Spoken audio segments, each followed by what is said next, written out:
পশ্চিমবাংলার সর্বপ্রথম হজ ও ওমরা service centre Al Amin tour and travels প্রায় 3 যুগ ধরে আপনাদের সেবায় নিয়োজিত। স্বল্প খরচে সুন্দর পরিষেবায় ওমরা জিয়ারতের জন্য আজই যোগাযোগ করুন। ঈসা আলাইহিস সালাতু ওয়াসসালামের জামানায় নবী সাল্লাল্লাহু আলাইহি সাল্লাম রাস্তা দিয়ে একদিন হেঁটে চলছেন।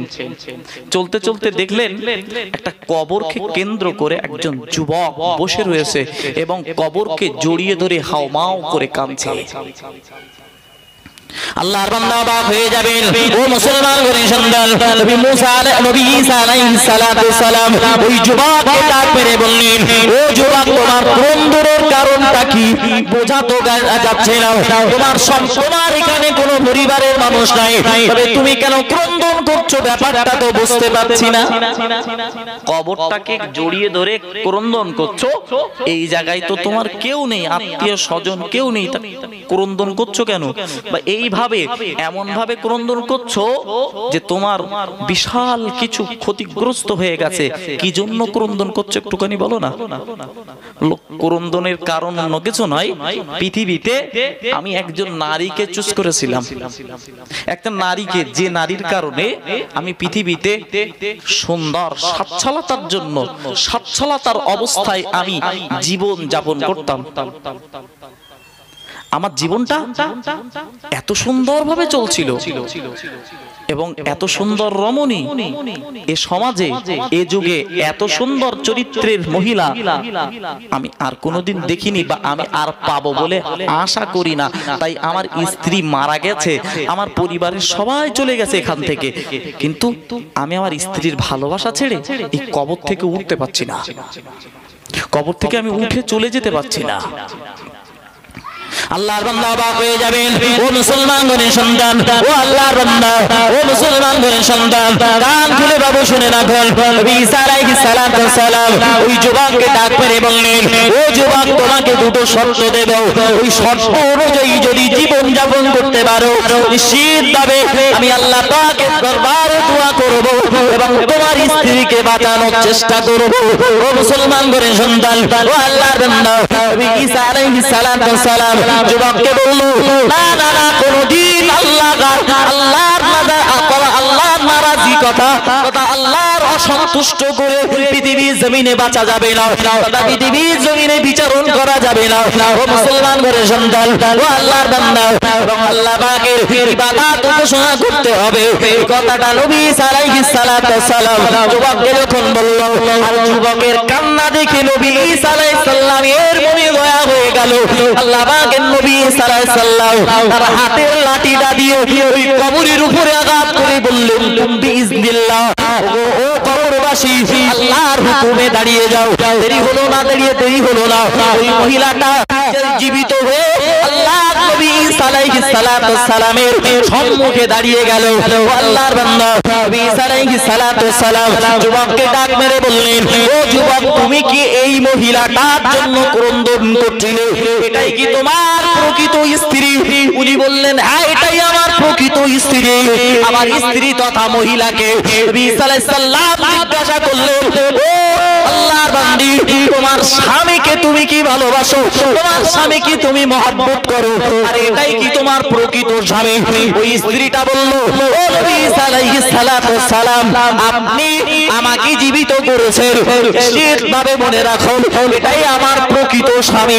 আর এ নাকি আমি আমার জীবনের থেকে ভালোবাসি, আমার জীবনের থেকে আমার স্বামীকে খুব ভালোবাসি। আপনি আমাকে, আমাদের দুজনকে ফিরিয়ে দিয়েছেন। নবী সাল্লাল্লাহু আলাইহি সাল্লাম বললেন, যাও, তোমরা জীবন যাপন করো, তবে আল্লাহকে অসন্তুষ্ট করে যেন জীবন যাপন করো না।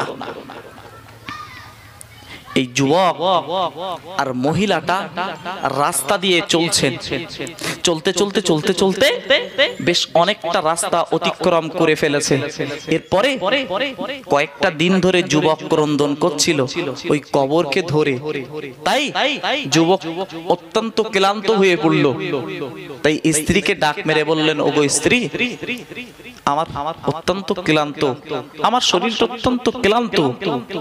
এই গাছতলায় না একটুখানি বিশ্রাম করি তোমার কোলের উপরে মাথাটা দিয়ে, তোমার কোলের উপরে যদি মাথাটা দিয়ে আমি যদি একটু বিশ্রাম করতে পারি, নিশ্চিতভাবে আমি আমাকে সান্ত্বনা দিতে পারবো।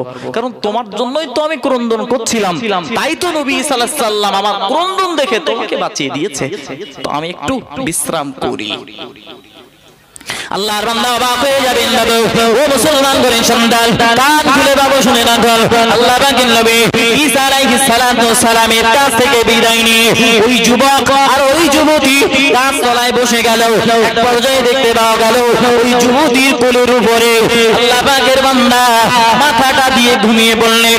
কিছু সময় পরে একজন রাজকীয় পরিবারের একজন সন্তান ওই রাস্তা দিয়ে চলছিল, আর মহিলা দূর থেকে ওই রাজকীয় সন্তান তাকে দেখে প্রেমে লালসায় নগ্ন হয়ে পড়ল। দূর থেকে এই মহিলা তথা স্বামীর টেনশন ততক্ষণে ভুলে গেছে। অর্থ আর সম্পদ, রাজকীয় পরিবার, এই দেখে সম্পদ দেখে সবকিছু ভুলে গিয়ে ওই রাজকীয় পুরুষটার দিকে চোখে চোখে ইশারা করে ভালোবাসা হয়ে গেল। ইশারার ভিতর দিয়ে প্রেম প্রীতি হয়ে গেল কিছুক্ষণের মধ্যে। এরপরে স্বামীকে নিজের কোল থেকে লাবিয়ে দিয়ে যুবতী মহিলা উঠে গেলেন রাজকীয় পরিবারের ওই সন্তানের ঘোড়ার উপরে। তা রাজকীয় পরিবারের সন্তানটা ঘোড়ার উপরে চড়ে আসছিল। আল্লাহর বান্দা অবাক হয়ে যাবে, ও মুসলমান ঘরের সন্তান, ও আল্লাহর বান্দা, যুবতী মহিলা যখন ঘোড়ার উপরে বসে গেল, ও আল্লাহর বান্দা অবাক হয়ে যাবেন বাবু, কান খুলে শুনে রাখুন, আল্লাহ পাকের নবী ঈসা আলাইহিস সালামের জামানার ঘটনা। ও আল্লাহর বান্দা, এই যুবকটা কতক্ষণে ঘুমটা ভেঙে গেল, দেখলো না না না, আমার স্ত্রী আমার কাছে নেই, বরং পর পুরুষের সঙ্গে একদম রাজকীয় পুরুষের সঙ্গে আমার স্ত্রী তার ঘোড়ার উপরে আরোহণ করে বসেছে। ঘোড়ার উপরে আরোহণ করে বসেছে। ও মুসলমান ঘরের সন্তান, আল্লাহর বান্দা, খুব অবাক লাগবে, অবাক হয়ে যাবেন বাবু। আল্লাহ পাকের এই বান্দা এবারে নিজের স্ত্রীকে ডাক মেরে বলল, ও স্ত্রী, নবী ঈসা আলাইহিস সালাম তোমাকে না জীবিত করেছে, তুমি না মারা গিয়েছিলে, আল্লাহ পাক রব্বুল আলামিন তোমাকে যে আবার পৃথিবীতে ফেরত দিয়েছে, আমি যে তোমার ভালোবাসায় এতদিন ধরে ক্রন্দন করেছি, তুমি আমার ভালোবাসাকে বিসর্জন দিয়ে সম্পত্তির লালসায় আর অর্থের লালসা দেখে তুমি যুবকটার সঙ্গে চলে যাচ্ছ। বললেন, তুমি আমার স্বামী নাও, তুমি আমার স্বামী নাও। বলে, তুমি আমার স্বামী নাও মানে? আমি তোমার সঙ্গে বিবাহ বন্ধনে আবদ্ধ হয়েছিলাম।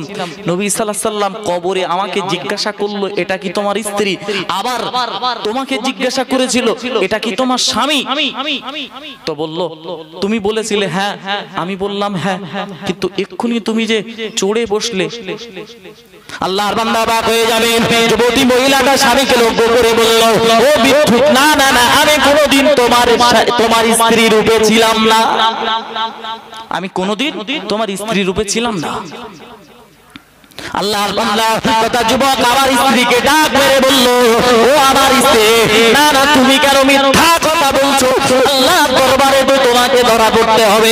ওই মহিলা বলল, না না না না, আমার ধরার ভয় নাই, নিশ্চিতভাবে আমার সঙ্গে তোমার কোনো সম্পর্ক ছিল না, কারণ আমি অনেক দূর থেকে তথা বহুদিন থেকেই এই যুবকের সঙ্গে আমি বিবাহ বন্ধনে আবদ্ধ অবস্থায় রয়েছি।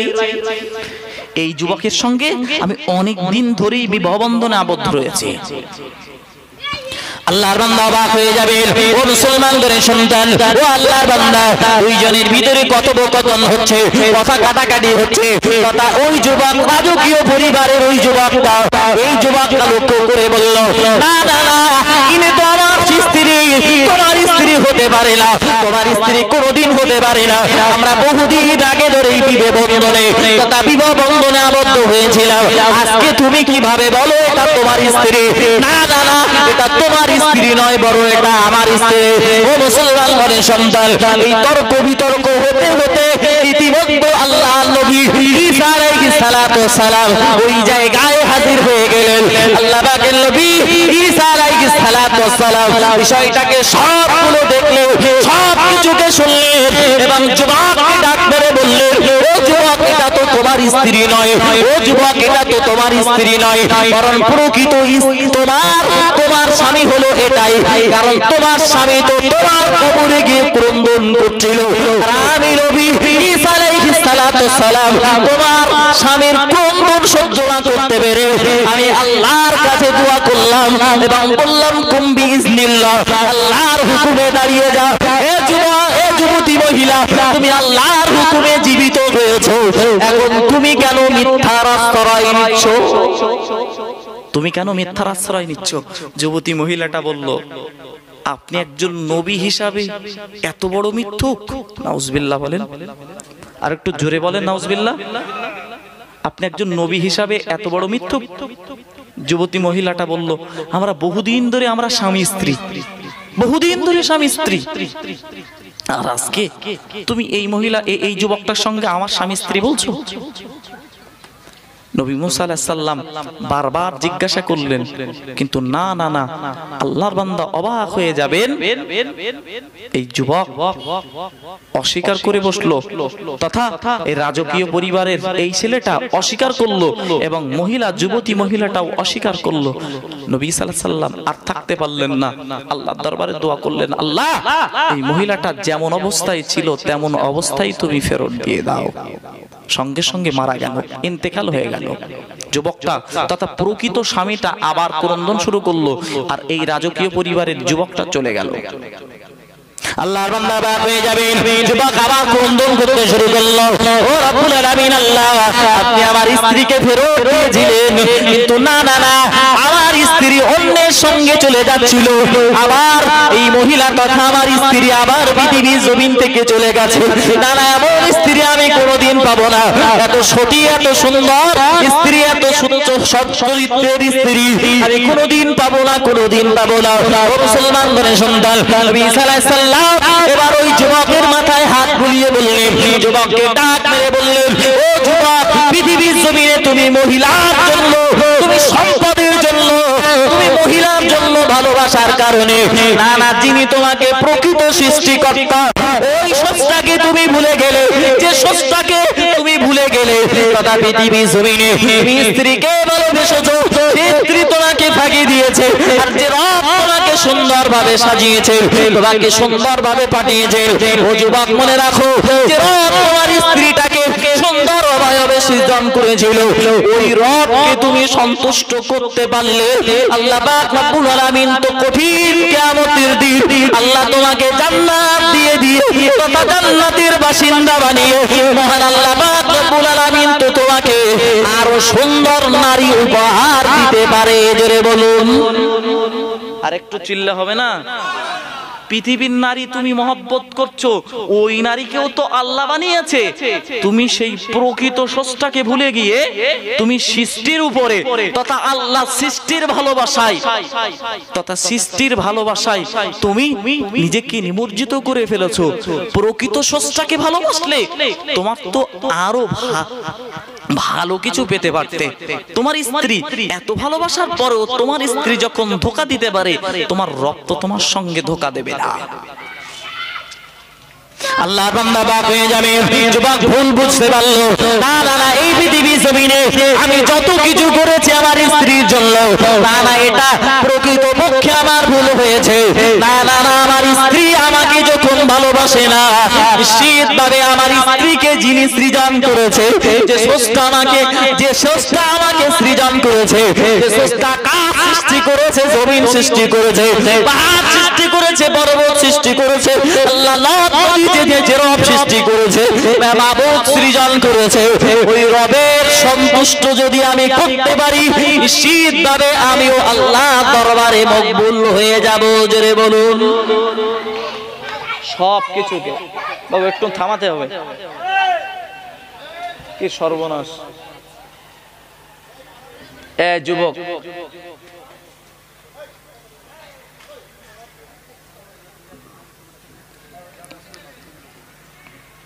বাবু, কথা বলার সময় যদি ডিস্টার্ব হয় না, কথা বলার অনেকটা ব্যাঘাত ঘটে।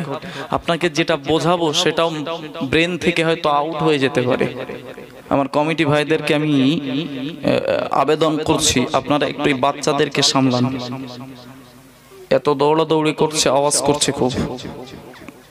যাক, আমার দিকে মনোনিবেশ করেন।